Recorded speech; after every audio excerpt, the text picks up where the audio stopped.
हमारी विदेश नीति का एक और कीर्तिमान है जिसका मैंने जिक्र किया था अभी थोड़ी देर पहले। कनाडा जैसा देश हमें G7 का इनवाइट नहीं भेजता है। असलियत ये है कि हम अपने आप को वर्ल्ड की 4th लार्जेस्ट इकोनॉमी कह रहे हैं।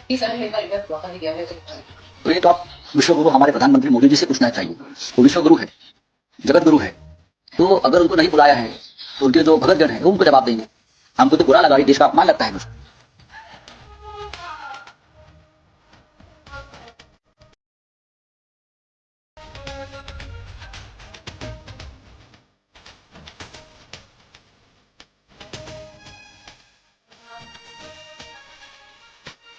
G7 की बैठक में कनाडा ने भारत के प्रधानमंत्री मोदी को आमंत्रित नहीं किया है।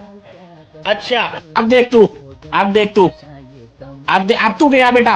Cutting across to some breaking updates coming in, Prime Minister Narendra Modi has now tweeted, and I quote, "Glad to receive a call from Prime Minister Mark Carney of Canada, congratulated him on his recent election victory, and thanked him for the invitation to G7 summit."